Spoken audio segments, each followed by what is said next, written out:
Bismillahirrahmanirrahim. Assalamualaikum warahmatullahi wabarakatuh. Alhamdulillahi dzil jalali al-hayyun la yamut qayyumun la yanam wa asyhadu an la ilaha illallah wahdahu la syarikalah wa asyhadu anna Muhammadan abduhu wa rasuluhul kiram sayyidul anam ad-da'i ila daris salam sallallahu alaihi wa ala alihi wa ashabihi lahum bi ihsan amma ba'd. Baik para jemaah sekalian, pada sesi kali ini alhamdulillah kita bertemu kembali belajar bersama dalam kajian ilmu akidah yang insya Allah kita akan lanjutkan kembali pembahasan kita yang masih di dalam syarah Aqidatul Awam bait yang ketujuh. Insya Allah kita akan tambah lagi kaul-kaul para ulama yang mensyarah Waqaimun Nughani. Insya Allah ada dua ulama yang akan kita bahas, ulama ke-87 dan ke-88. Siapa saja nanti insya Allah kita akan kupas tuntas pembahasan mereka oleh guru kita Ustadz Muhammad Ajib LCMA. Mari kita sapa beliau yang sudah hadir di studio bersama kita. Assalamualaikum Ustadz Ajib. Waalaikumsalam warahmatullahi wabarakatuh. Kabar baik dan sehat Ustadz? Alhamdulillah baik dan sehat, sehat. Mohon maaf saya kemarin belum bisa mengikuti. Ya, betul. Agak tertinggal beberapa ulama ini. Ya, kemarin dua ulama. Seperti biasa dua ulama. Ya. Dan ini siapa saja nanti yang akan kita bahas. Ya, baik. Untuk malam hari ini insya Allah kita akan bahas yang pertama itu Al-Imam Al-Mufassir ya. Yang bernama Ar-Raghib Al-Asbahani atau Al-Asfihani. Ar-Raghib Al-Asfihani.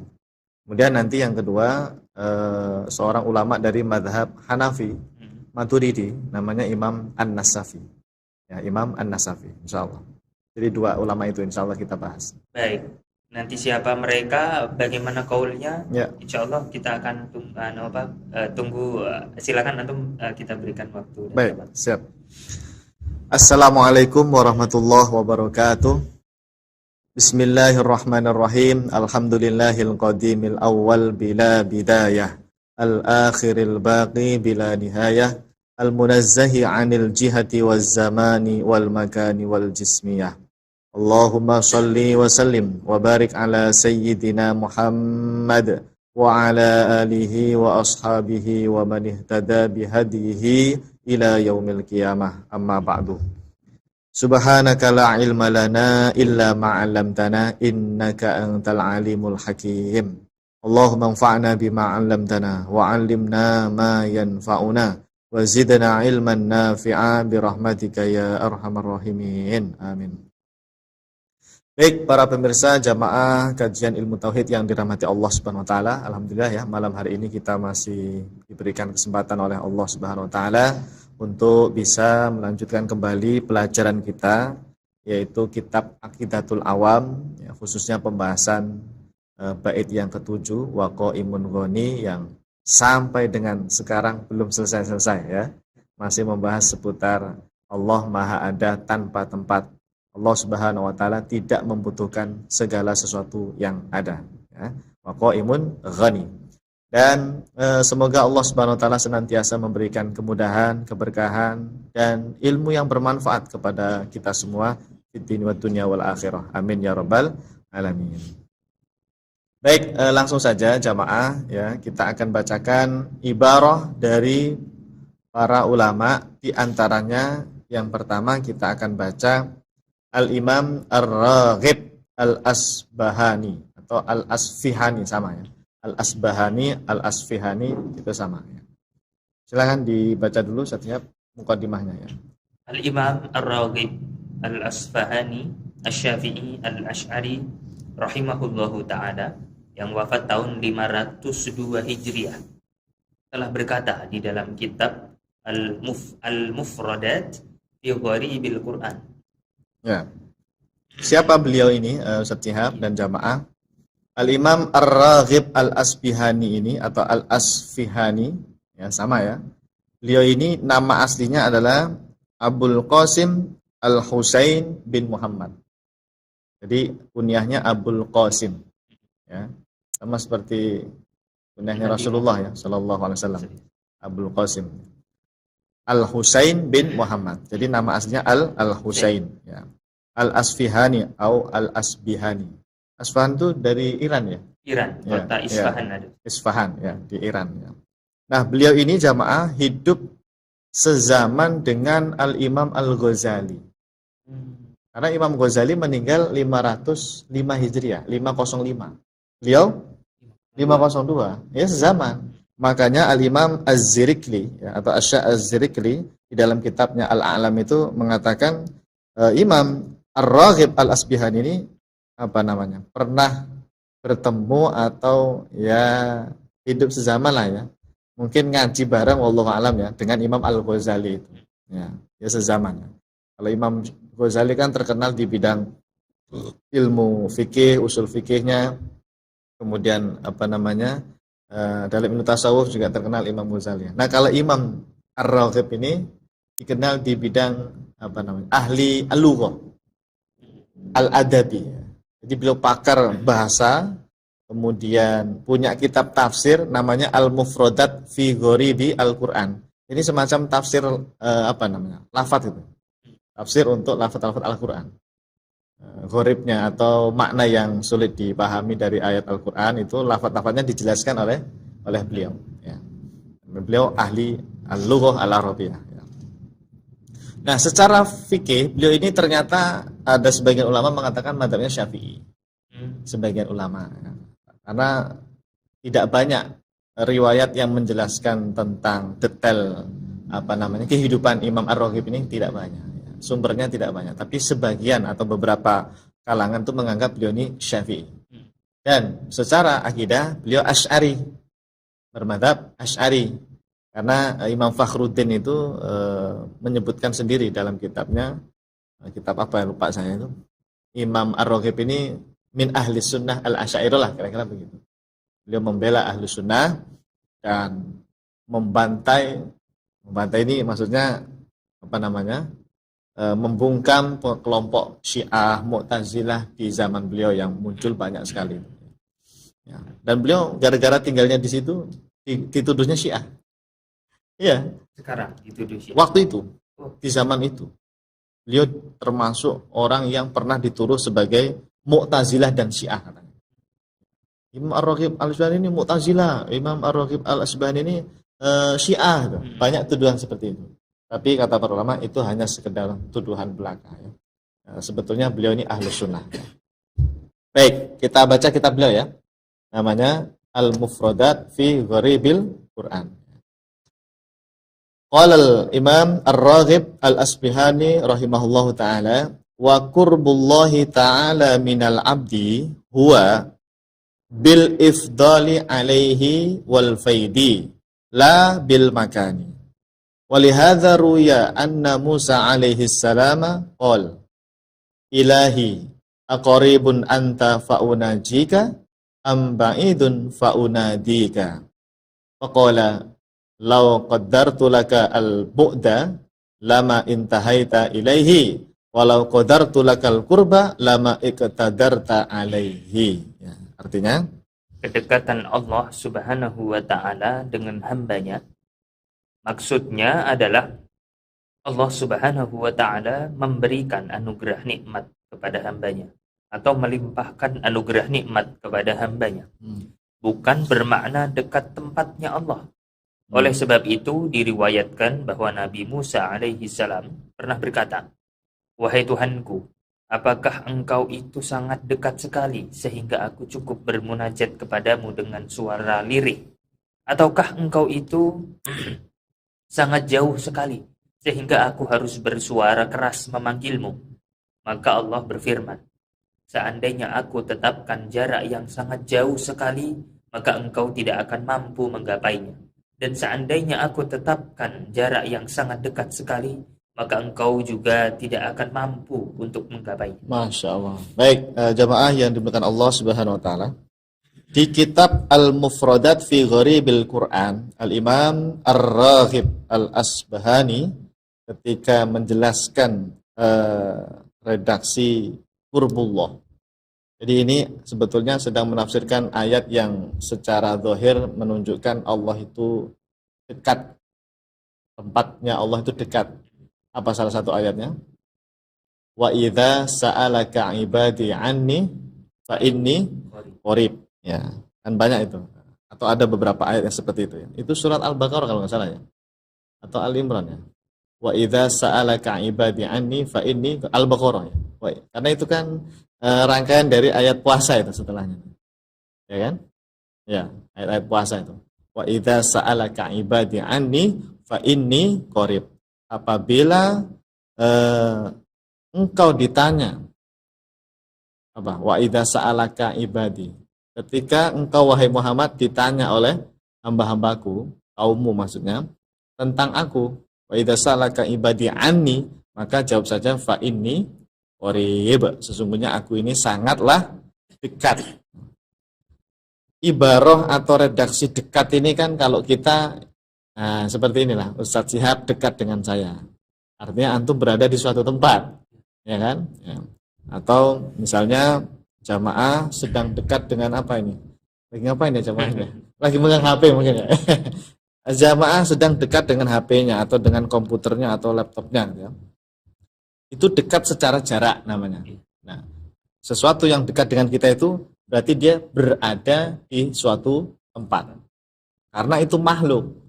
Makhluk itu memang begitu, ciri khasnya itu adalah bertempat, ya kan, menempati suatu ruang dan seterusnya. Nah, tapi kalau ibarah atau redaksi Allah maha dekat, Allah dekat dengan kita, atau di ayat lain juga ada itu wa nahnu aqrabu ilaihi min hablil warid, Allah itu lebih dekat. Nah, pakai lafaz aqrab bahkan ya. Kalau ini kan qarib tadi ya. Ini aqrab, Allah lebih dekat dari apa? Urat nadi. Nah, ini maknanya kata Imam Ar-Raghib bukan dekat tempat Allah. Oleh karena itu, beliau tadi menjelaskan kedekatan Allah dengan seorang hamba itu maknanya itu adalah al-ifdal alaihi wal faidi. Ifdal itu apa? Afdala yufdal ifdal. Memberi anugerah, kenikmatan. Allah itu kalau dekat dengan hambanya, ya, atau seorang hamba dekat dengan Allah, maka maknanya adalah Allah memberikan banyak kenikmatan kepada dia. Anugerah kenikmatan atau pahala kepada dia. Itu namanya ifdal.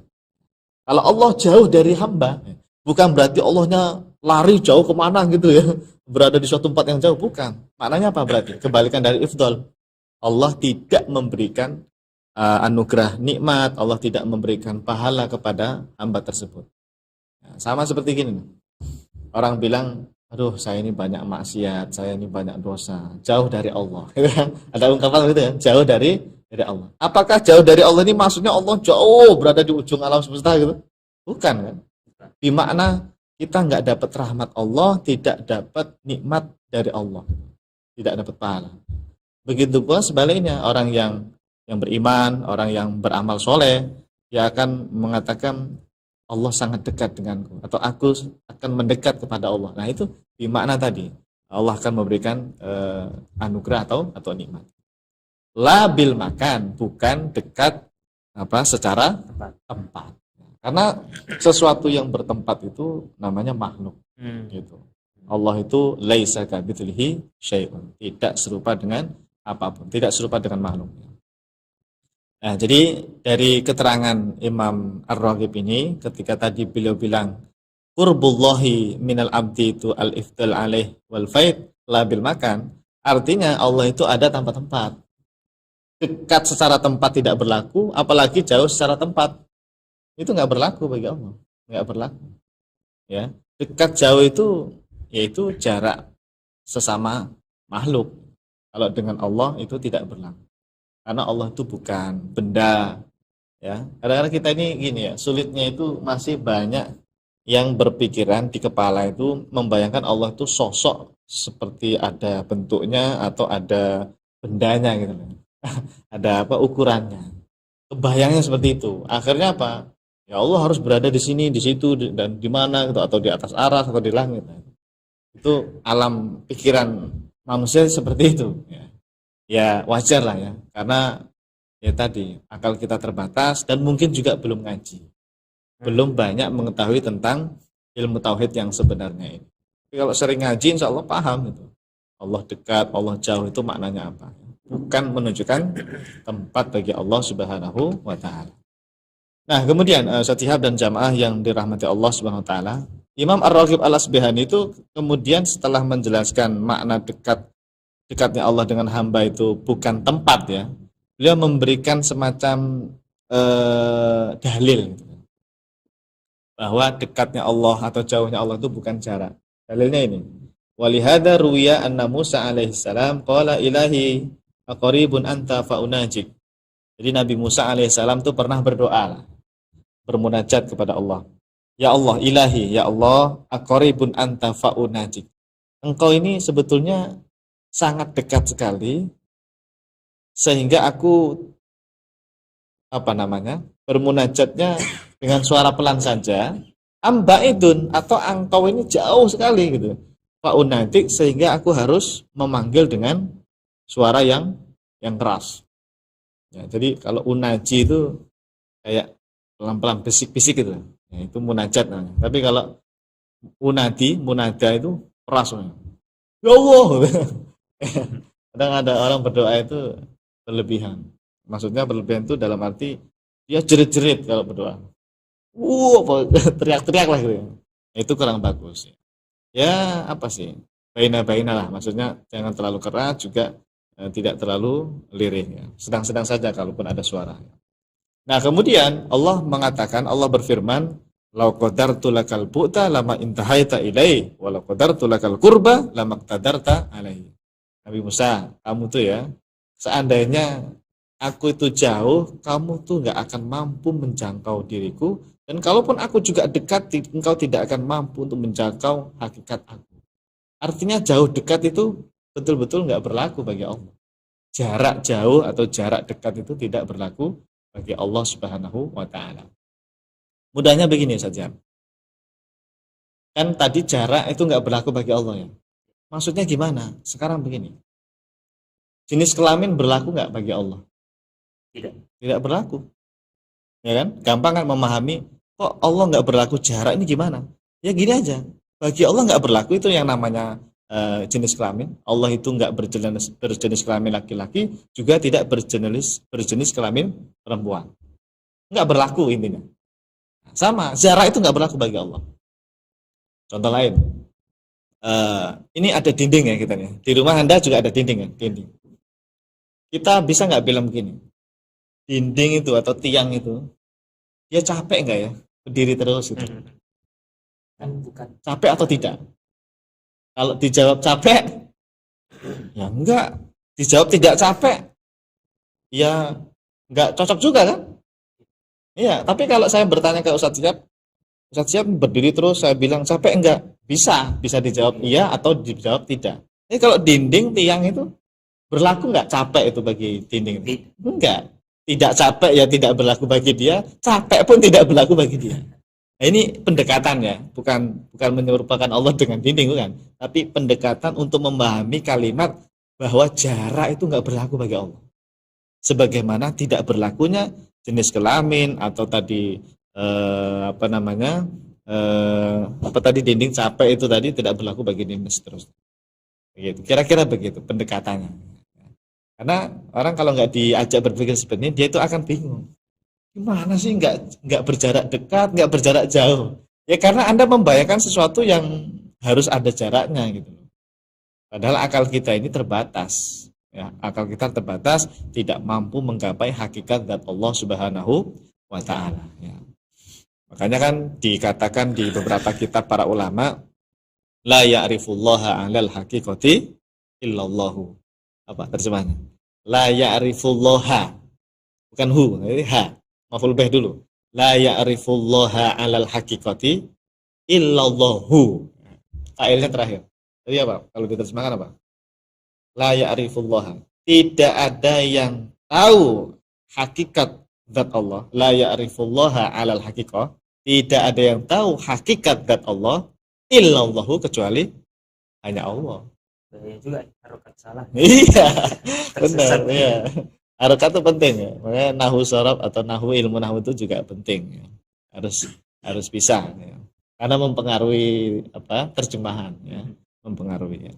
La ya'rifullaha 'alal haqiqati illallah. Itu imam ini yang mengatakan tuh pengarang Sulam Taufik. Siapa namanya? Imam Abdullah ya. Al-Imam Abdullah, pengarang kitab Sulamu At-Taufik itu yang mengatakan. Di kitabnya ada. Ya hafal betul. Alhamdulillah. bukan hafal semuanya, tapi bagian itu, bagian itu saya hafal, saya baca, dan itu dulu saya dapatkan informasi itu dari guru kita, Kiai Haji Nur Rahmat Mojokerto itu. Nah, beliau kan konsen di dalam ilmu tauhid, ilmu akidah. Saya juga sering menyimak beliau ya.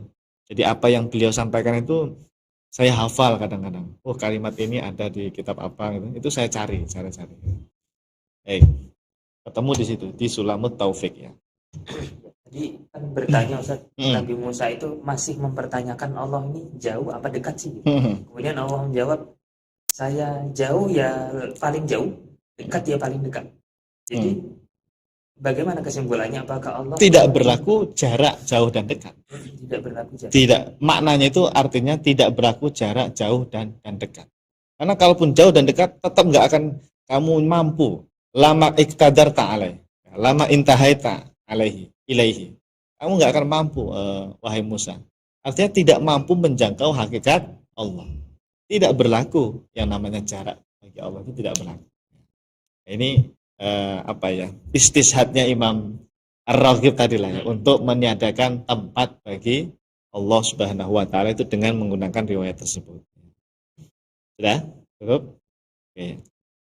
Ya, baik.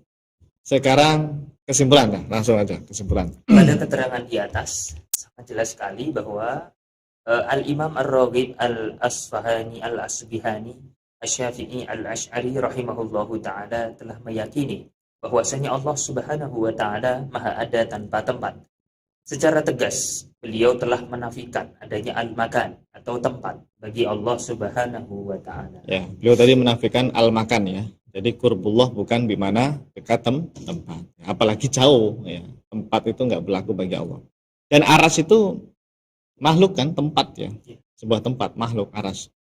Aras itu jamaah kata para ulama dia adalah akbarul makhluqat,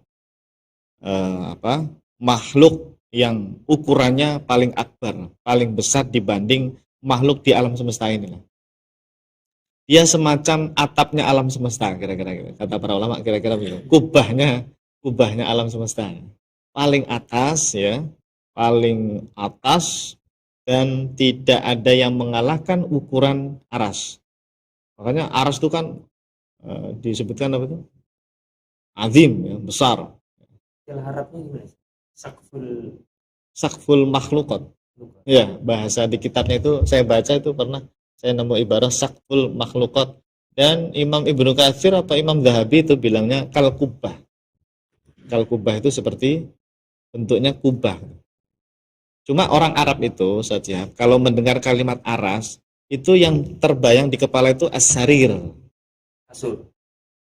Kasur atau dipan ya, as-sarir atau singgasana lah kalau mau diterjemahkan. Kalau di istana-istana para raja itu kan ada arasnya. Nah, kayak lesan lebarnya gitu ya, tempat dia layah-layah ya ibaratnya.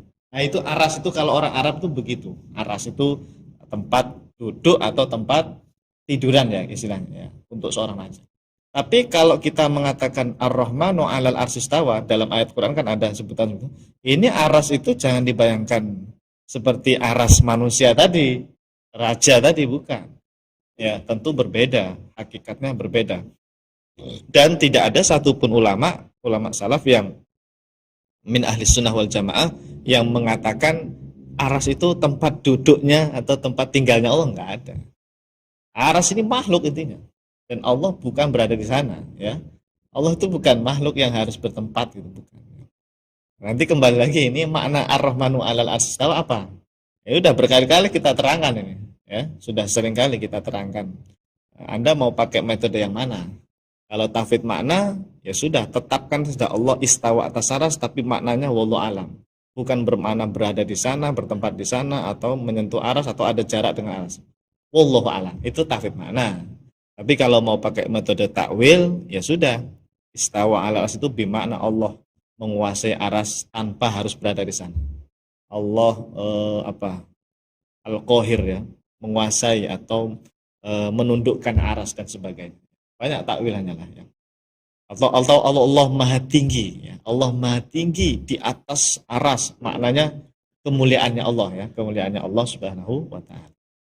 Bukan menunjukkan tempat Oke, baik. Selesai ya untuk Imam Ar-Raghib Al-Asbihani. Berikutnya Ustaz Syihab, ini Imam An-Nasafi. Coba dibaca dulu mukadimahnya. Imam An-Nasafi. Al-Imam Abul Mu'in An-Nasafi Al-Hanafi Al-Maturidi rahimahullahu ta'ala, yang wafat tahun 508 Hijriah, telah berkata di dalam kitabnya Tabsiratul Adillah fi Usuluddin. Ya. Siapa Imam Abul Mu'in An-Nasafi ini jamaah? Beliau ini ya, nanti jangan keliru dengan Imam Najmuddin Umar An-Nasafi. Oh, sama-sama An-Nasafi. Iya, sama-sama An-Nasafi. Beda tapi ya, beda. Kalau Imam Najmuddin Umar An-Nasafi itu yang terkenal mengarang kitab Al-Aqaid An-Nasafiyah atau Al-Aqidah An-Nasafiyah. Yang terkenal. Ya, itu yang terkenal itu Al-Aqidah An-Nasafiyah. Yang nanti kitab itu disyarah oleh Imam siapa itu?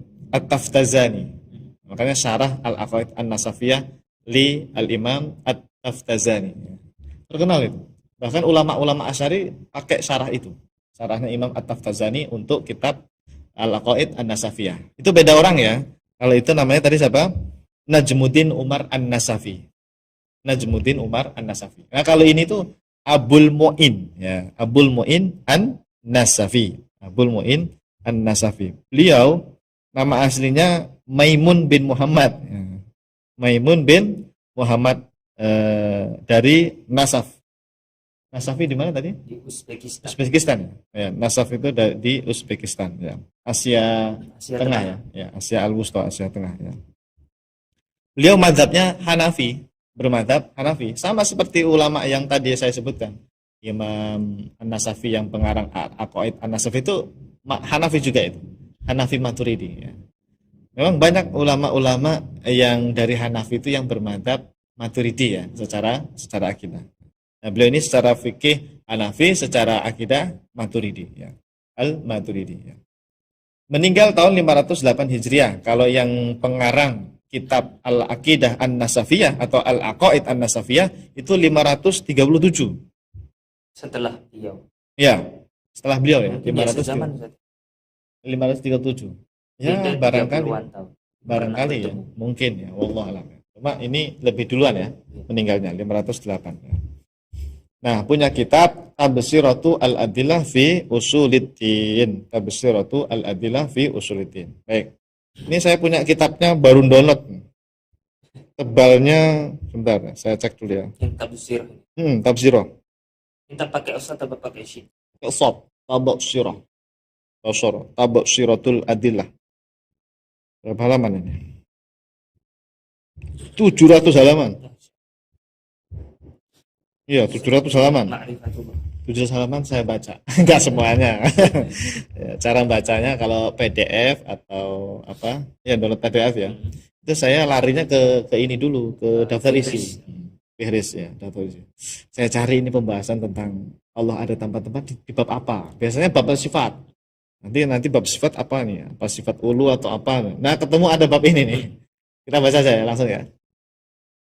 Imam Abul Mu'in An-Nasafi mengatakan, Babul kalami fi istihalati kaunis sani'i fil makan. Sani itu maksudnya Allah. Sani kan di mana al-khaliq, sona ayas nawi yang membuat atau yang menciptakan. Sani ya. Allah maksudnya di sini ya. Babu al-kalam fi istihalati kaunis sani'i fil makan. Thumma ta'ammalna annahu ta'ala hal yajuzu ayyakuna mutamakkinan fi makanin syahidan li hayzin thabitan fi jihah fawajadna dzalika muhalan fanafayna dzalika kullahu anhu ta'ala wa khalafa fi dzalika tawaifu minan nas wa khalafa fi dzalika tawaifu minan nas. Taifah ya, jamaknya taifah ya, tawaif. Ya, taifah. Kumpul beberapa kelompok ya. Ihdaha man za'ama annahu fi makanin maksus kaghulatir rawafidi wal yahudi masyaallah wal karramiyati wa jami'i anwa'il mujassimati fa innahum yaquluna annahu ta'ala 'alal arsy. Masyaallah, ngeri nih. Akidah Yahudi ini. Fa innahum yaquluna annahu ta'ala 'alal arsy. Wa amma ahlul haqq nasarahumullah fa innahum ta'allaqu biqaulihi ta'ala laisa kamitslihi syai'. Wallahu nafa ay yakuna lahu mithlun minal asya'i. Artinya Bab tentang kemustahilan as-sani, yaitu Allah berada di suatu tempat. Kemudian kita perhatikan terkait Allah Subhanahu wa taala, apakah berada di suatu tempat, berada di suatu ruang, atau berada di suatu arah. Maka kita dapati sebuah jawaban bahwa ungkapan Allah berada di suatu tempat, berada di suatu ruang, atau berada di suatu arah adalah termasuk perkara yang mustahil. Makanya kita menafikan semua hal yang mustahil tersebut dari Allah Subhanahu wa taala. Namun ada beberapa kelompok yang mengingkarinya. Di antaranya ada yang mengatakan bahwa Allah Subhanahu wa taala itu berada di suatu tempat khusus. Dan ini adalah pendapatnya Rafidhah, Yahudi, Karramiyah, dan seluruh kaum Mujassimah. Gulati tadi sih. Gulatur Rafid. Gulat itu berarti yang berlebihan. Yang berlebihan. Berarti tidak semua dong. Rafidahnya. Kan tadi gulat itu berarti oknum gitu. Ya, bisa jadi ya. Gulat Rafidah. Mungkin sebagian Rafidah yang lain enggak berpandangan seperti ini ya. Wallahu a'lam. Mereka semua mengatakan bahwa Allah Subhanahu wa taala berada di atas arsy. Adapun ahlul haq, yaitu ahlul haq, ahlus sunnah, semoga Allah menolong mereka semua, berpegang teguh pada firman Allah yang artinya tidak ada satupun sesuatu yang sama seperti dia. Laisa kamitslihi syai'. Pada ayat ini jelas sekali bahwa Allah Subhanahu wa taala menafikan adanya keserupaan dengan makhluk-makhluknya. Masya Allah. Ini kalimatnya luar biasa jemaah ya. Dari Imam An-Nasafi. Nama aslinya siapa tadi? Maimun ya. Ya, Al-Imam Maimun bin Muhammad ya. Maimun bin Muhammad Abul Mu'in Maimun bin Muhammad An-Nasafi. Beliau di kitab ini jemaah, pertama dari judulnya, dari babnya saja sudah kelihatan. Ya.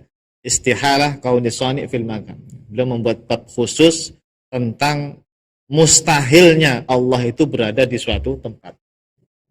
Ini bagi yang belum terbiasa dengan pembahasan ini, harusnya belajari dulu kenapa mustahilnya itu.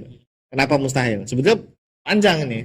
Karena mustahilnya itu karena satu, kalau Allah berada di suatu tempat, nanti tempat itu konsekuensinya menjadi kodim gitu.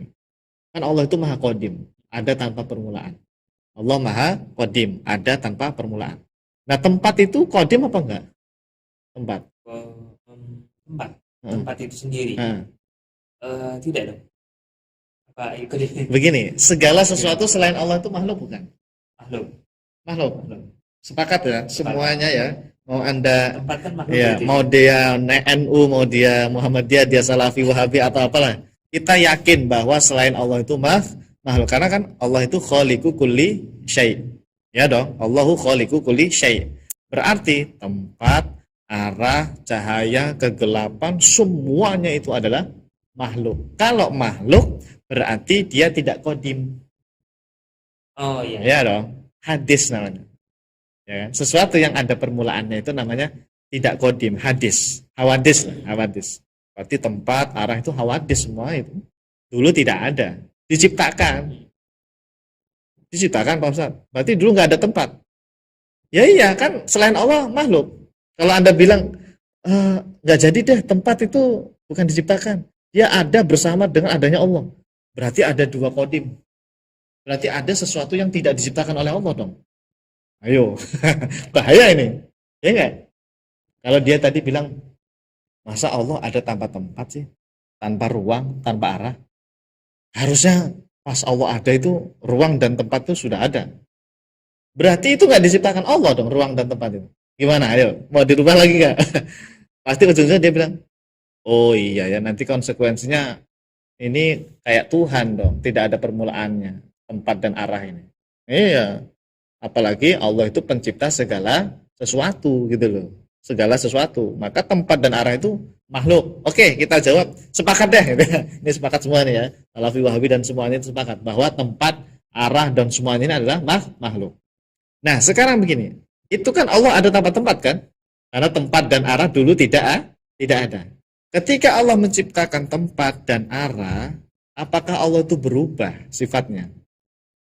Berlaku nggak ada sifat perubahan bagi Allah? Tidak. Tidak. Yang berubah itu makhluk. Allah itu sama seperti sebelum adanya tempat dan arah. Nah, kalau bahasa kitabnya itu kana wala makan wa huwa al-an ala makan. Nah, Allah itu maha ada tempat-tempat dulunya. Lalu setelah Allah menciptakan tempat, arah dan semuanya arah, Allah tetap seperti dulu sebelum adanya tempat. Yaitu Allah maha ada tanpa tempat dan tanpa arah. Tidak berubah. Nah, itu namanya dalil. Jadi mustahil kalau Allah itu berada di suatu tempat. Karena tempat dan semuanya diciptakan oleh Allah. Allah tidak mungkin menempati makhluknya. Oh, ini ciptaan Allah semua ini. Ciptaan Allah semua. Itu tidak mungkin Allah itu berada di makhluknya. Dan itu sudah menjadi ijma' loh itu. Istihalatu hululil hawadith bidatillahi ta'ala. Ada pembahasan khusus di dalam tauhid atau ilmu kalam itu mustahil ada hawadis yang berada di zat Allah atau Allah berada di makhluknya, itu tidak ya. Dan ulama Hambali paling keras loh, siap. Wala yahullu fi hadithin gitu. Apa artinya? Allah tidak bertempat di hadithin. Apa? Hadits. Hawadis itu ya makhluk. Sesuatu yang baru. Iya, sesuatu yang baru yang punya permulaan. Berarti Allah tidak bertempat di suatu tempat, arah, karena itu makhluk. Ya, ulama Hambali itu keras sampai bilang faman ittaqada annahu fi makanin fa huwa kafir kan begitu. Sering banget itu. Ya. Itu memang ekstrim ya kalau Hambali Atsari. Tapi kalau Asy'ari Maturidi ya enggak sampai mengkafirkan lah ya. Paling enggak fasik ya. Berdosa mereka itu ya. Itu tadi yang kodim itu hanya Allah. Selain Allah hadis. Makhluk semuanya. Semuanya makhluk. Termasuk tempat itu sendiri. Betul. Kalau tempat dikatakan kodim berarti ada dua yang kodim tuh. Berarti tempat nggak diciptakan oleh Allah. Berarti Allah nggak kuasa dong terhadap si tempat itu tadi. Itu berpikir. Kita ini punya akal. Dan akal kita ini digandeng dengan dalil tentunya. Karena Allah mengatakan khaliqu kulli syai' dalam Al-Qur'an itu. Segala sesuatu. Yang namanya sesuatu ya apapun termasuk tempat dan arah. Gitu. Yang seperti ini tuh enggak terpikirkan oleh orang yang tidak ngaji tauhid. Karena itu bagi dia yang diciptakan tuh ya langit bumi, benda-benda dan semuanya. Adapun tempat arah ini enggak diciptakan. Artinya ada bersama dengan adanya Allah. Kebanyakan orang berpikir seperti itu pasti. Ya enggak? Antum sendiri gimana tadinya awalnya? Mungkin ya, berpikir kecil ya mungkin. Nah, kita berpikirnya seperti ini mungkin ya. Ini pokoknya kosong semua, enggak ada. Ya kosong blong gitu, langit bumi nggak ada, benda apapun nggak ada, yang ada hanya Allah dan ruang tadi lah, yang ruang kosong tadi. Nah, itu berbahaya itu. Artinya dia meyakini tempat itu nggak diciptakan oleh Allah, padahal tempat itu kan ciptaan Allah, diadakan oleh Allah dari ada menjadi tidak ada. Makanya kalau sudah berpikir sampai ke situ saja, itu Allah ada tanpa tempat tuh, wah sudah mentok itu. Sampai tidak bisa dibayangkan, Allah itu tidak bisa dibayangkan, tidak bisa dihayalkan lagi. Membayangkan Allah ada tanpa tempat itu memang sudah tidak bisa dibayangkan lagi di kepala kita ya. Itu ya. Nah, kembali lagi istihalatil kauni, istihalah kauni soni fil makan. Nah, di sini Imam An-Nasafi, Abul Mu'in An-Nasafi, beliau mengatakan dengan sebuah pertanyaan ya, hal yajuzu ayyakuna mutamakkinan fi makanin syakilan li haizin thabitan fi jah. Apakah berlaku ya Allah berada di tempat atau syakilan li haiz, menempati ruang, haiz itu ruang ya, atau thabitan fi jah, berada menetap di suatu arah atas misalnya. Fa wajadna dzalika muhallan, masyaallah. Kami dapati semua itu ternyata mustahil. Tidak berlaku itu semua bagi Allah Subhanahu wa taala. Fanafaina dzalik kullahu anhu ta'ala. Makanya kami meniadakan Allah ada di mana tadi, di tempat atau di ruang atau di suatu arah, itu kita tiadakan kata beliau. Tapi nah ini wa khalafa fi dzalika tawaif minan nas. Pendapat kami ini tadi ditentang oleh banyak kelompok dari manusia, dari orang-orang. Wa khalafa itu berarti menentang. Siapa mereka? Nih, man za'ama annahu fi makanin maksus. Yaitu ada orang, kelompok meyakini Allah itu pokoknya berada di suatu tempat. Contohnya ini kagulatir rawafid. Apa tadi? Gulat tuh orang yang ekstrim lah itu ya. Atau orang yang berlebihan di kalangan rawafid. Rafidah itu ini ya, apa? Syiah yang apa sampai mengkafirkan sahabat itu ya. Itu namanya Rafidah kan? Syiah Rafidah. Ya kan? Syiah Rafidah ya kan? Yang sampai berani mengkafirkan sahabat dan sebagainya. Wal Yahud. Termasuk Yahudi itu meyakini bahwa Allah itu Tuhan itu berada di suatu tempat. Wal Karomiyah, Karomiyah ini kelompok umat Islam di zaman itu. Pengikutnya ini Muhammad bin Karrom namanya. Muhammad bin Karrom, tapi dia kelompok yang sesat. Nah, pengikutnya namanya Karomiyah. Mereka ini meyakini Allah berada di atas aras mereka di satu tempat. Wa jami'an wal mujassimah dan seluruh apa nih? Apa namanya? Kelompok-kelompok mujassimah. Karena mujassimah ini banyak juga apa istilahnya? Faksi banyak dia kelompok-kelompoknya. Fraksi-fraksinya itu banyak sekali. Fa innahum, tapi semuanya ini mereka tadi yaquluna annahu ta'ala 'alal arsy. Sama-sama meyakini Allah itu berada atau Tuhan atau Allah berada di atas aras. Cuma bedanya itu mereka itu ada yang bilang Tuhan itu menempel dengan aras. Ada yang bilang enggak nempel, ada yang bilang jaraknya jauh seperti jauhnya besarnya aras gitu. Ada yang bilang Allah itu besarnya sebesar aras atau lebih besar sedikit. Jadi beda-beda. Tapi sama-sama meyakini Allah berada di atas aras. Cuma beda dari segi apa namanya rinciannya gitu. Nah, berarti jamaah hati-hati kita. Siapa yang meyakini Allah berada di atas aras, itu berarti meyakini akidah Yahudi. Na'udzubillah. Dan ini saya temukan juga keterangannya di kitabnya Syekh Ali Jum'ah. Syekh Ali Jum'ah hafizahullah. Beliau mufti ya, mantan mufti Mesir, guru besar Al-Azhar lah ya. Luar biasa beliau. Kemarin habis ke Indonesia. Antum hadir? Ketinggalan. Saya juga pengen hadir. Iya, saya pengen hadir, ketinggalan di Istiqlal ya, Masjid Istiqlal Jakarta. Nah, beliau itu punya kitab akidah namanya Aqidatu Ahli Sunnah wal Jamaah. Bahasanya enak sekali Ustaz kalau antum baca. Jamaah harus download kitabnya. Ada di internet banyak. Aqidatu Ahli Sunnah wal Jamaah karya Syekh Ali Jum'ah. Saya baca di kitab beliau penjelasan tentang sifat 20. Ada di situ. Ada. Oh, lengkap. Awalnya Asmaul Husna dulu atau sifat 20 dulu. Beliau menjelaskan sifat-sifat awal. Saya temukan keterangan di antara kelompok yang meyakini Tuhan itu berada di atas aras itu al-Yahud, kata Syekh. Jadi hati-hati memang jamaah ya. Jangan sekali-kali latah ngikut-ikutan ngomong Allah berada di atas aras atau meyakini Allah berada di atas aras. Itu sama seperti keyakinannya Yahudi. Bahkan tadi di sini tidak hanya Yahudi ya. Rafidah, Mujassimah. Ini kelompok-kelompok yang berbahaya ini, ya, menyimpang lah dalam ajaran Islam. Jadi jangan kepedean mengatakan Allah di atas aras ini akidah ulama salaf. Salaf yang mana yang Anda lihat? Mungkin salaf yang Mujassimah ini kali ya. Nah, hati-hati ya. Sekarang kita kalau ada ungkapan kita ikut ulama salaf, harus ditambahin. Harus tambahin apa? Salaf ahlu sunnah kalau kita. Kenapa? Karena di zaman salaf itu sudah ada yang begini, model begini. Saya lama Al-Kadzab. Lah betul. Itu malah sahabat. Maksudnya dia di generasi sahabat kan ya. Salaf banget kan ya. Makanya harus detail. Kami pengikut salaf yang sejati. Salaf yang mana? Jangan-jangan Mujassimah ya. Salaf yang Mujassimah jangan-jangan. Jadi harus jelas. Salaf yang ahlus sunnah wal jamaah. Nah, ahlus sunnah itu enggak meyakini Allah berada di atas aras ya. Yang meyakini Allah berada di atas aras itu Mujassimah, Karomiyah, Yahudi, Rafidah tadi itu ya. Jadi tolong ini hati-hati ya. Tapi berbeda dengan mengatakan Allah istawa alal ars ya, beda. Kan banyak ulama yang mengatakan innallaha istawa alal ars. Itu hanya menetapkan sifat istiwa, tapi tidak meyakini Allah berada di sana. Tolong dibedakan. Kadang-kadang tuh wah, di sini rancunya itu. Ya, kita sudah ngaji berkali-kali ya. Harusnya jamaah sudah paham. Kalau ada kitab ulama salaf seperti Imam Syafi'i atau Imam Ahmad mengatakan innallaha istawa 'ala arsy, itu tidak meyakini makna bertempat di sana. Hanya menetapkan sifat istiwa karena memang ada di Al-Qur'an, cuma maknanya itu wallahu a'lam, gitu loh. Beda. Kalau mereka ini kan dipahami secara zahir, tekstualis banget gitu. Gitu ya, paham ya?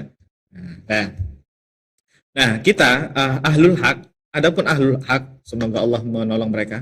Kalimatnya gimana? Wa amma ahlul haq nasarahumullah fa innahum ta'allaqu biqaulihi ta'ala laisa kamitslihi syai'. Kalau bahasa Jawanya gimana Ustaz Siap terjemahnya? Antum kan sering maknani bahasa Jawa. Laisa ora ono kamitslihi iku dene Allah ya. Laisa ora ono iku kamitslihi kaya dene Allah ya. Kaya dene Allah. Syai'un opo suwiji-wiji. Iya, iya enggak? Antum yang ahli Jawa ini. Saya udah lama enggak di Jawa.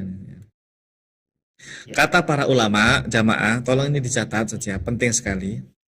Di laisa kamitsli syai' itu ada kalimat syai'un, ada lafaz syai'un. Sesuatu, syai'un.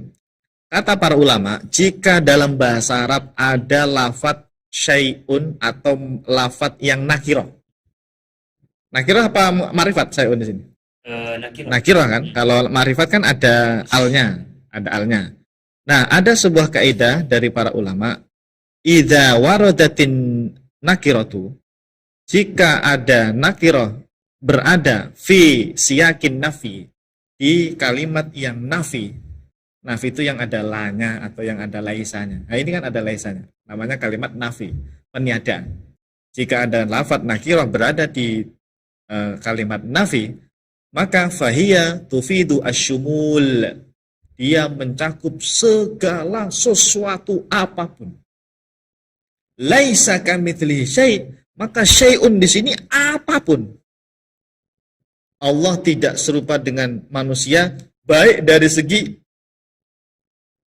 ukuran, tempat, apalagi bentuk, warna dan sebagainya. Itu semuanya tidak berlaku bagi Allah. Karena di sini tufidu asyumul, semuanya itu nggak berlaku. Syai'un di sini. Apapun pokoknya. Laisa kamitslihi syai'. Jadi jangan bilang begini ya. Kita sama Allah tuh bedanya itu cuma dari segi ukuran. Allah punya bentuk. Nah, saya punya bentuk, antum punya bentuk, punya ukuran. Cuma kan ukurannya beda-beda. Itu namanya bukan laisa kamitslihi syai', Ustaz. Kenapa? Karena kalimat laisa kamitslihi syai', saya juga bisa bilang begitu. Coba nih, misalnya itu saya ganti, saya ngomong ya. Laisa kamitsli, pakai ya, karena kan saya kan. Tidak ada yang serupa denganku. Laisa kamitsli syai'un. Ada enggak yang tidak ada satupun yang serupa dengan saya? Memang benar enggak ada kan? Iya. Ada enggak ajib-ajib yang lain, ada enggak? Kalaupun ada namanya, kalaupun ada manusia yang namanya ajib, paling ya sama dari segi manusianya, tapi apakah bentuknya, ukurannya dan sebagainya tetap sama enggak? Tetap ada bedanya kan? Artinya ini nggak ada bedanya dong kalau Allah bilang seperti itu, dipahami seperti makna yang tadi. Nggak ada istimewanya gitu kan. Tapi kalau kita maknai laisa kamitslihi syai' itu pokoknya sama sekali bentuk atau ukuran atau warna dan sebagainya, tempat itu nggak berlaku bagi Allah. Itu baru istimewa. Benar-benar unik. Nah, gitu. Makanya guru-guru kita mengatakan lafaz laisa kamitslihi syai' ayat ini itu menjadi tidak berharga di tangan orang-orang mujassimah. Nah, sering saya mendengar guru-guru saya bilang begitu. Ayat ini menjadi tidak berharga di tangannya orang-orang mujassimah. Karena yang mereka pahami apa? Laisa kamitslihi syai' itu Allah itu punya bentuk tapi bentuknya beda dengan kita. Nah, kalau kayak gitu tuh apa bedanya kita dengan monyet? Monyet juga beda kok bentuknya dengan kita. Berarti kita bisa dong bilang laisa kamitslihi syai', bisa. Nah, berarti nggak berharga kalimat laisa kamitslihi syai' kalau dipahami seperti apa yang dipahami oleh kaum mujassimah itu. Makanya Ahlus Sunnah itu luar biasa dalam memahami ayat ini. Lafaz syai'un jika berada di kalimat nafi itu tufidu asyumul.